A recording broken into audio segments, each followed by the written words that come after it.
महाराष्ट्रातील मान्सूनची प्रगती आणि पावसाचा इशारा. सविस्तर माहिती. महाराष्ट्रात नैऋत्य मान्सूनची वाटचाल सुरू असून राज्यातील विविध भागात हवामानात मोठे बदल दिसत आहेत. कोकणात मान्सून दाखल झाल्यानंतर तो हळूहळू पश्चिम महाराष्ट्र, मराठवाडा आणि विदर्भाकडे सरकत आहे.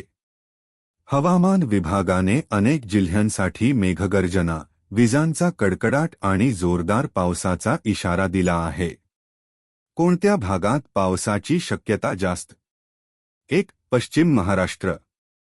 पुणे, सातारा, सांगली, कोल्हापूर आणि नाशिक जिल्ह्यात ढगाळ वातावरण राहण्याची शक्यता आहे. काही ठिकाणी मेघगर्जनेसह मध्यम ते जोरदार पाऊस पडू शकतो. शेतकरी यांनी पेरणीपूर्वी स्थानिक हवामानाचा अंदाज तपासावा, असा सल्ला दिला जात आहे. 2. मराठवाडा.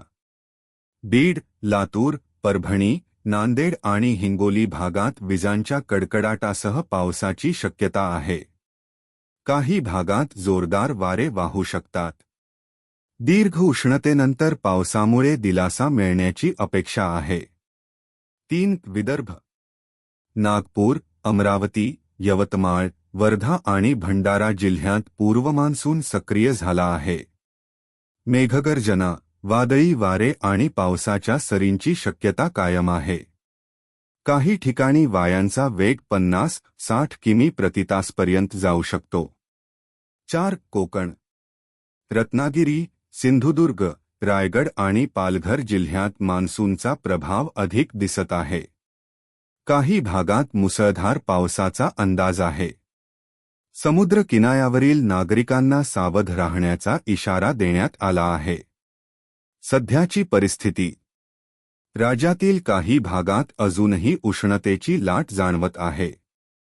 विशेषतः मुंबई आणि पुण्यात मान्सूनच्या आगमनात काहीसा विलंब झाल्याने तापमान वाढले आहे. मात्र पुढील काही दिवसांत पावसाचा विस्तार वाढण्याची शक्यता हवामान तज्ज्ञांनी व्यक्त केली आहे. शेतकऱ्यांसाठी महत्त्वाची सूचना. पेरणीची घाई करू नये. जमिनीत पुरेसा ओलावा झाल्यानंतरच पेरणी करावी. विजांचा कडकडाट आणि वादळी वाऱ्यांपासून जनावरे व शेती साहित्य सुरक्षित ठेवावे. स्थानिक कृषी व हवामान विभागाच्या सूचनांचे पालन करावे. सांगलीसाठी अंदाज. तुम्ही सांगली परिसरात असाल तर पुढील काही दिवसांत ढगाळ वातावरण, अधूनमधून मेघगर्जना आणि पावसाच्या सरींची शक्यता आहे. खरीप हंगामाच्या तयारीसाठी हा पाऊस महत्त्वाचा ठरू शकतो.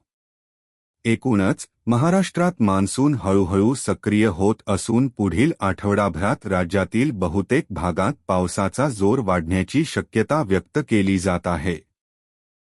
मित्रांनो, व्हिडिओ आवडला असेल तर लाईक करा, शेअर करा आणि अशाच ताज्या घडामोडींसाठी आमच्या वार्ता विशेष चॅनलला सबस्क्राईब करायला विसरू नका.